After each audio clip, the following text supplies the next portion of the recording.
Abre tu Biblia, por favor, en la primera carta de Juan. Somos una iglesia cristoabarcante comprometidos con Jesús y su evangelio para poder hacer discípulos de Él que crezcan en amor, en fe y en servicio. Y por eso vamos a continuar estudiando esta carta en el capítulo 3. Y a través de la porción que vamos a estudiar hoy, Juan nos habla acerca de una batalla interna que puede llevarnos a dudar o que puede llevarnos a cuestionar aspectos básicos de nuestra fe. Y a partir de los versículos que vamos a leer hoy, quiero darte 3 puntos que nos van a ayudar a profundizar en este tema. Entonces, si ya estás ahí, primera de Juan, capítulo 3, versículos del 19 al 24. Acompáñame a darle lectura y después permíteme orar para continuar. Y en esto conocemos que somos de la verdad y aseguramos nuestros corazones delante de Él. Pues si nuestro corazón nos reprende, mayor que nuestro corazón es Dios, y Él sabe todas las cosas. Amados, si nuestro corazón no nos reprende, confianza tenemos en Dios. Y cualquier cosa que pidiéramos, la recibiremos de Él, porque guardamos sus mandamientos y hacemos las cosas que son agradables delante de Él. Y este es su mandamiento, que creamos en el nombre de su Hijo Jesucristo y nos amemos unos a otros como nos lo ha mandado. Y el que guarda sus mandamientos permanece en Dios y Dios en Él. Y en esto sabemos que Él permanece en nosotros por el Espíritu que nos ha dado. Y voy a orar para continuar. Dios, gracias, Señor, porque no hace falta palabras muchas veces, no hace falta hacer mucho para poder expresar nuestro amor, Señor, hacia ti. Y Padre, queremos caminar en esa verdad, queremos caminar en ese amor, en esa gracia, en esa misericordia que hemos recibido de ti, Señor. Ayúdanos a no alejarnos, Padre, de tu presencia. A veces las dudas, a veces la incertidumbre, a veces los cuestionamientos, Señor, llegan a desviarnos, a quitar nuestra mirada de ti, Señor, pero que hoy podamos salir de este lugar con la certeza de que solamente en ti, en el sacrificio de Jesús, en su obra, en su muerte y en su resurrección, hay esperanza, Señor, y una esperanza segura y firme. Entonces, Padre, habla a nuestros corazones, Señor. Te lo ruego en el bendito nombre de tu amado Hijo Jesús. Amén. No sé si puedas identificarte con esto, pero muchas veces en nuestro caminar con Cristo llegamos a enfrentarnos a diferentes dudas y cuestionamientos acerca de nuestra fe. Muchas veces esas dudas surgen a partir de las circunstancias por las cuales tenemos que enfrentar en nuestra vida, o esos cuestionamientos vienen como consecuencia de nuestras propias acciones, de nuestras propias decisiones. Por ejemplo, personalmente, en algún momento de mi vida, llegué a genuinamente dudar, a cuestionarme de cómo Dios podía perdonarme, especialmente cuando había caído tantas veces en el mismo pecado. ¿Cómo era posible que Dios siguiera perdonándome cuando seguía pecando de la misma manera y bajo las mismas circunstancias? ¿Cómo? En otra temporada, la falta o la aparente falta de respuesta de Dios a una petición que yo tenía y de la cual, según yo, oraba con fe, y Dios aparentemente no respondía, me llevó a dudar si verdaderamente Dios escuchaba mis oraciones o si le importaba en algo lo que yo oraba a Dios. Inclusive en algún momento llegué a considerar si verdaderamente había recibido esa salvación de la cual tantas veces había escuchado. Y sabes, creo que todos, en mayor o en menor medida, en algún momento hemos pasado por ahí, en la duda o en la incertidumbre. Porque muchas veces nuestro propio corazón nos condena o nos hace dudar de aquellas cosas que en Jesús ya se nos han sido dadas. Por eso parte de lo que Juan aborda en los versículos 20 y 21 es el tema de la confianza y de la seguridad que tenemos en Dios. Mira cómo lo dice Juan, versículo 20, pues si nuestro corazón nos reprende, y marca esa palabra, reprende, mayor que nuestro corazón es Dios y Él sabe todas las cosas. Ahora, ¿por qué te pedí que marcaras esta palabra reprende? Y déjame darte un contexto más amplio de esta palabra que aparece aquí. En el original es una palabra en el griego que se utilizaba para indicar un contexto de crítica o de acusación malintencionada. Acusación no con el propósito de que la persona sea corregida, sino que sea castigada, que sea condenada. Como sabes, 2 días a la semana tengo que cuidar de niños de este lado, ¿verdad?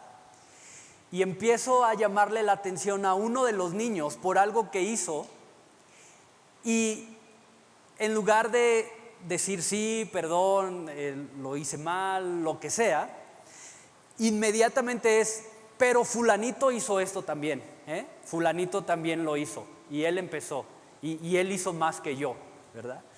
A eso se refiere con acusación malintencionada. Es acusar a alguien con la intención de que sea reprendido, de que sea castigado, ¿no?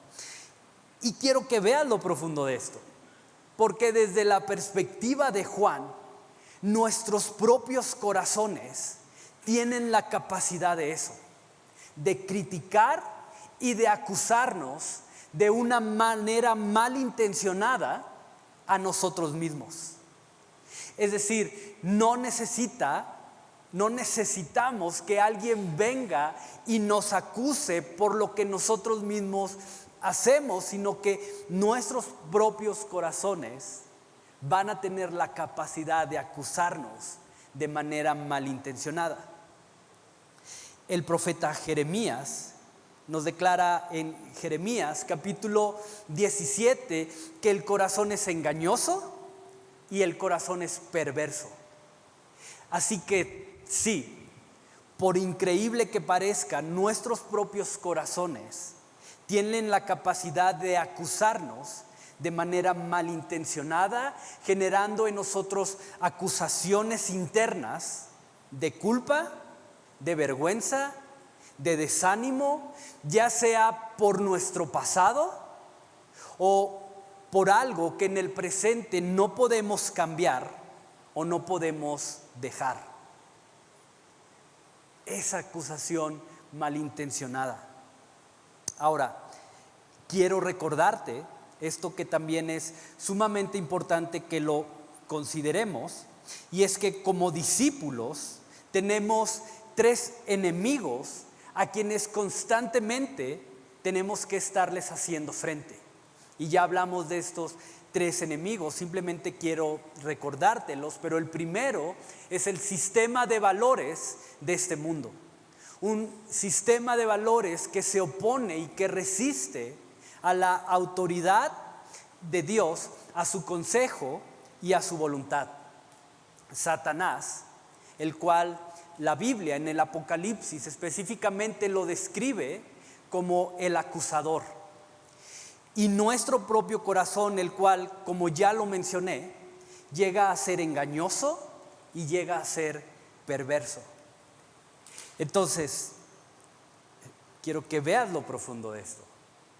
Porque hay 3 enemigos que van a estar trabajando duro y van a estar trabajando de manera insistente en nuestra contra. Por eso el apóstol Pablo, en la carta que escribe a los Efesios, les advierte y nos advierte de una lucha espiritual. Una lucha la cual se pelea más en el terreno de nuestros propios corazones y que tiene como principal objetivo el que tú y yo tengamos el consejo de Dios y su voluntad cada día menos presente en nuestra vida. Ese es el verdadero corazón de la guerra espiritual. No sé cuál sea el concepto que tengas de lo que es la guerra espiritual, pero muchas veces es ignorada, algunas otras veces es mal interpretada y creemos que la guerra espiritual se trata de arrebatar cosas y declarar cosas. Mira, no dudo que sea parte de la guerra espiritual, pero la verdadera guerra espiritual, el corazón de la guerra espiritual no está allá afuera, está aquí, en el corazón. Es una batalla por conquistar tu voluntad, tus deseos, tus sueños, tus anhelos, tus prioridades. Es una batalla porque cada día tengas menos presente el consejo de Dios y su voluntad. Y tanto el sistema de valores de este mundo como Satanás y aún nuestros propios corazones luchan incesantemente por ganar terreno en esta batalla. Ahora, una de las armas más peligrosas forjadas en nuestra contra es el arma de la duda y de la incertidumbre. ¿Recuerdas qué fue lo que le dijo Satanás a Eva en el jardín? Con que Dios dijo que no puedes comer de esto. ¿Cómo que no puedes comer?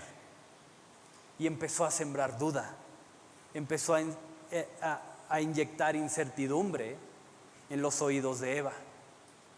Aún Jesús tuvo que enfrentarse a esta arma. ¿De verdad eres hijo de Dios? Si es que eres hijo de Dios, haz que estas piedras se conviertan en pan. Si de verdad lo eres. Y duda e incertidumbre. Si Dios te ama, ¿por qué no te cura? Si Dios te ama, ¿por qué te tuvo que dejar por qué te tuvo que quitar esto? Si de verdad Dios te ama, como dicen, si de verdad eres su hijo, ¿por qué dejó que vivieras esto? Como en mi caso, oye, ya tienes mucho tiempo orando por esto. ¿Por qué Dios no te ha respondido a tu oración? ¿Que no te escucha? ¿Que no le importa? Tus pecados son demasiado grandes, tus pecados es tan recurrente. ¿No crees que Dios ya se ha cansado de perdonarte? ¿No te sientes mal de ir a la iglesia con todo eso que traes cargando detrás? ¿No crees que la gracia que Dios te da tú no la mereces? Y es duda y es incertidumbre. ¿Sabes? Esta reprensión de la que Juan habla, esta acusación malintencionada que viene de nuestros propios corazones, no solo va a tratar de generar en nosotros culpa y vergüenza, sino que juntamente con esto, ve lo fuerte que son las acusaciones malintencionadas que vienen de nuestro corazón, porque también va en contra de 3 aspectos que son claves para nuestra fe. La primera es la seguridad de nuestra salvación en Cristo, al hacernos creer que nuestros pecados son demasiado graves, demasiado grandes para poder ser perdonados, o simplemente que no hemos hecho lo suficiente para poder ser perdonados. Va a atentar en contra de la certeza de nuestra fe en Jesús, haciéndonos creer que en realidad Jesús no es lo que Él ha dicho ser a través de su palabra. Y va a atentar en contra de la convicción de nuestra posición en Cristo, haciéndonos creer que nosotros no somos lo que Él ha declarado que somos cuando estamos en Él. Si eres esto, si de verdad Dios es esto, si de verdad Dios te amara, entonces no estarías viviendo esto, no hubieras pasado por esto.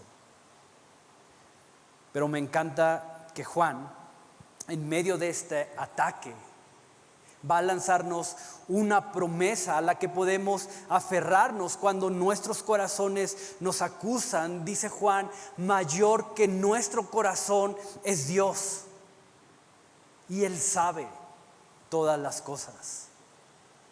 Mayor que las acusaciones de nuestro corazón es la gracia de Dios. Mayor que la acusación de nuestros corazones es su perdón, es su paciencia. Y es interesante que Juan agrega y Él sabe todas las cosas. Entonces, Él sabe tus luchas. Él sabe dónde constantemente estás siendo derrotado. Él sabe dónde has podido experimentar la victoria. Él conoce tu desesperación por despojarte del pecado, pero también conoce cuál es ese pecado en el cual te sientes cómodo y no quieres soltar.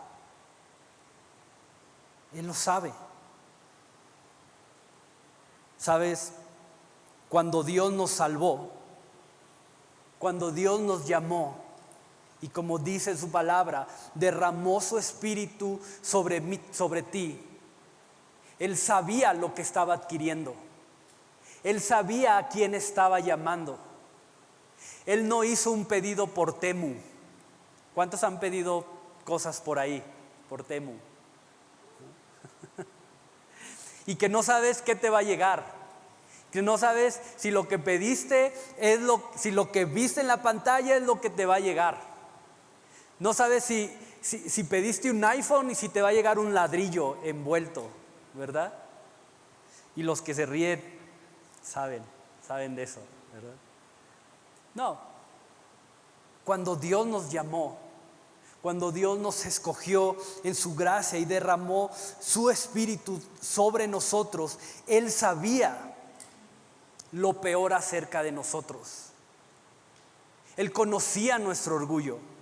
Él conocía nuestro enojo. Él conocía nuestro resentimiento. Él conocía nuestra soberbia. Él sabía los deseos corrompidos que traíamos cargando en ese momento.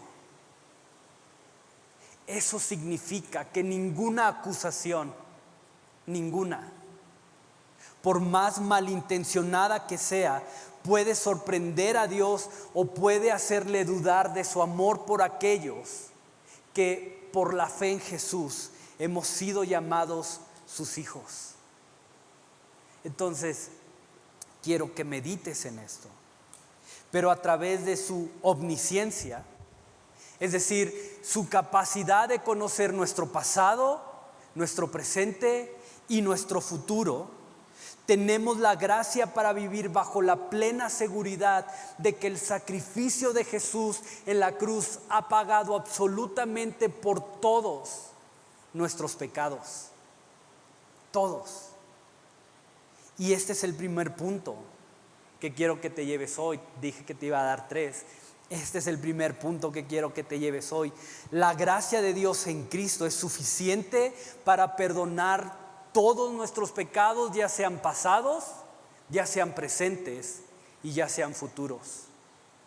Y con ello, vivir en libertad y bajo la esperanza, bajo la seguridad, bajo la paz que solamente en Jesús tú y yo podemos tener. porque Jesús ya lo pagó y Él lo sabe. Ahora, déjame aclarar este punto, porque yo puedo decir, qué padre, Dios ya pagó por mis pecados pasados, presentes y futuros, entonces puedo vivir como yo quiero, al fin que ya Jesús pagó por mis pecados. No, eso no significa que viviremos libremente e intencionalmente pecando. Al contrario, dice el autor de Hebreos en el capítulo 10 que si pecamos voluntariamente, después de haber conocido la verdad, pisoteamos el sacrificio de Jesús. Dice Hebreos, ya no hay sacrificio que pueda darse por esos pecados. Entonces no es que la omnisciencia de Dios minimice nuestros pecados o que nosotros podamos restarle la importancia y el peligro que tiene el pecado sobre nuestras vidas. Si te fijas, Juan no dice, y si sus corazones lo reprenden, ignórenlo o simplemente no le hagan caso. No, dice, si sus corazones lo reprenden, tenemos esta esperanza, mayor es Dios que nuestros corazones. De hecho, el mismo Juan ya lo había dicho antes, si reconocemos nuestros pecados, si los confesamos, Dios es fiel y justo para perdonarnos. Entonces, no es minimizar nuestro pecado, sino asumirlo, reconocerlo, hacernos cargo de las consecuencias por nuestros pecados y caminar en arrepentimiento bajo la esperanza de que Él ya lo sabe y no hay nada que pueda ocultar. No hay nada que yo pueda ocultar delante de Dios. Él lo sabe absolutamente todo. Así que ojo con esto, porque si verdaderamente hemos creído en Jesús y en su obra, nuestra salvación no está ni estará en peligro. Porque aún antes de ser levantado Jesús en la cruz, Dios ya sabía de lo que cada uno de nosotros necesitaríamos ser perdonados. Y por eso Jesús fue clavado en la cruz. Y por eso, como dice la Escritura, tuvo que soportar el peso de la ira de Dios sobre Él. Porque sabía exactamente de qué pecados tú y yo necesitaríamos recibir perdón. Por eso, como dice Juan, en la parte final del versículo 21, confianza tenemos en Dios. Confianza. Y bajo esa confianza podemos acercarnos libremente ante el trono de la gracia. Entonces, te animo a que confieses lo que tengas que confesar hoy delante de Dios. Te animo a que puedas abrir tu corazón delante de Él para que sea Él quien lo restaure y quien lo purifique. Porque al final del día no podemos esconder nada. Entonces ven delante de Él y en arrepentimiento confiesa lo que tengas que confesar. Pastor, o Quique, como me digas, si Dios ya lo sabe, ¿por qué tengo que confesar delante de Él mis pecados? Si no hay nada oculto delante de Él, entonces ¿para qué me molesto y tomo el tiempo de venir y decirle, Señor, perdóname porque hoy fui orgulloso, porque hoy fui envidioso, porque hoy fui... ¿Para qué? Este es el segundo punto de hoy. Porque al reconocer y confesar nuestros pecados delante de Dios, nuestra confianza y seguridad en su presencia se hacen más profundos. Porque cuando confesamos nuestros pecados, nuestra confianza en Él y nuestra seguridad en su presencia se hacen más profundos. Es decir, cuando venimos en confesión, delante de Dios estamos declarando que lo hacemos porque confiamos en que recibiremos la gracia y el perdón que necesitamos. Que si te fijas, es lo contrario a lo que hizo Adán y Eva en el jardín del Edén justo después de pecar. Dice la Biblia en Génesis 3 que después de que el hombre peca, va y se esconde avergonzado de la presencia de Dios por temor a Él. Pero Jesús lo cambia todo, y su obra y su sacrificio hoy nos da la seguridad, hoy nos da la esperanza, hoy nos da la confianza de que no tenemos que escondernos de Él, de que no tenemos que huir de Él, sino por el contrario, que podemos venir delante de su presencia confesando y diciendo: Señor, aquí estoy, y estoy aquí porque sé que voy a recibir perdón y voy a recibir gracia de tu parte. Entonces, la confesión no solamente me lleva a mostrar arrepentimiento, sino confianza y seguridad en la presencia de Dios. Ahora, esto nos lleva a lo siguiente, porque entre más confianza y más seguridad encontramos en su presencia, nuestros sueños, nuestros deseos, nuestros anhelos, nuestros planes, nuestras prioridades y por consecuencia todo lo que buscamos en oración empieza a alinearse al corazón mismo de Dios. Y eso se ve reflejado en oraciones que cada vez tienen que ver con nosotros y cada vez más buscando lo que Dios quiere hacer en nuestras vidas. Mira cómo lo dice el siguiente versículo 22. Y cualquier cosa que pidiéramos, la recibiremos de Él, porque guardamos sus mandamientos y hacemos las cosas que son agradables delante de Él. ¿Te das cuenta? Cuando verdaderamente nuestra confianza y nuestra seguridad están en la presencia de Dios, dice Juan, cualquier cosa que pidamos nos será dada. ¿Por qué? Porque vamos a estar pidiendo cosas desde el anhelo real de poder sujetarnos a su autoridad para poder cumplir con su voluntad. Y cuando nuestro corazón se alinea a esas dos cosas, caminar en obediencia a Él para poder hacer su voluntad, Dios va a decir: aquí está lo que necesitas, aquí está lo que me estás pidiendo. Porque van a ser oraciones libre de orgullo, libre de prejuicio, libre de arrogancia, sino corazones que están pidiendo caminar en obediencia y someterse a su voluntad. ¿Te das cuenta cómo una cosa nos lleva a la otra? El anhelo de caminar en su voluntad es lo que me va a llevar a caminar en obediencia. Entonces, quizá hoy es un buen día para rogar por un corazón dispuesto a hacer su voluntad, un corazón como el de Jesús, con la gracia para poder decir: no se haga mi voluntad, sino la tuya.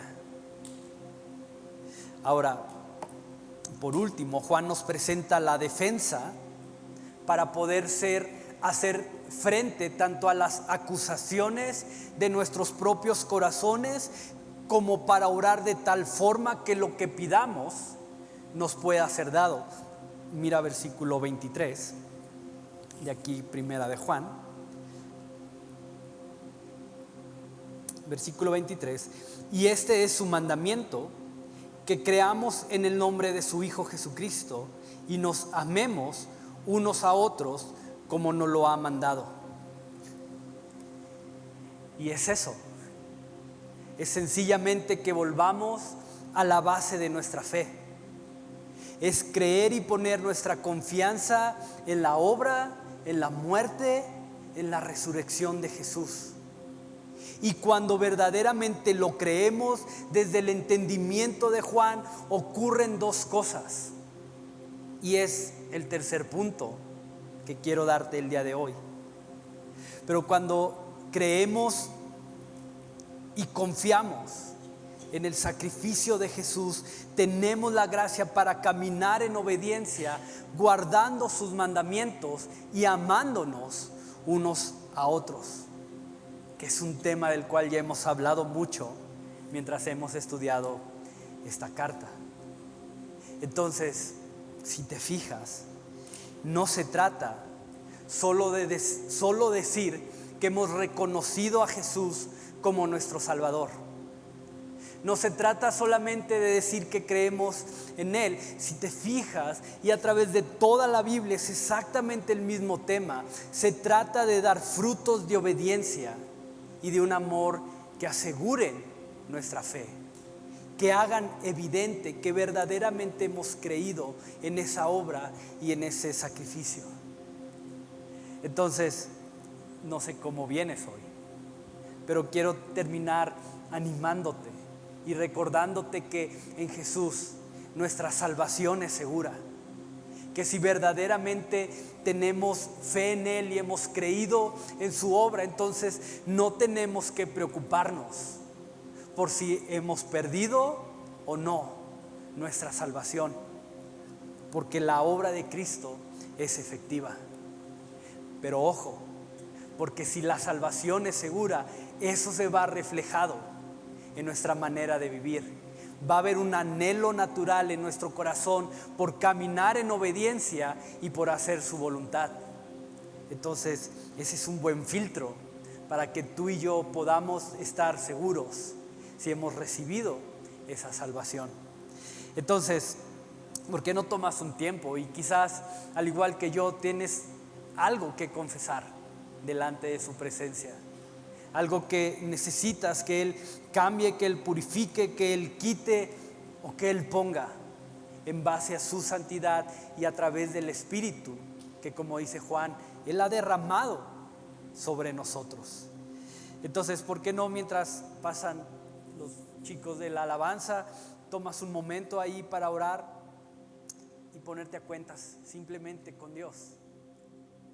Y quizás traer tus dudas, tus cuestionamientos,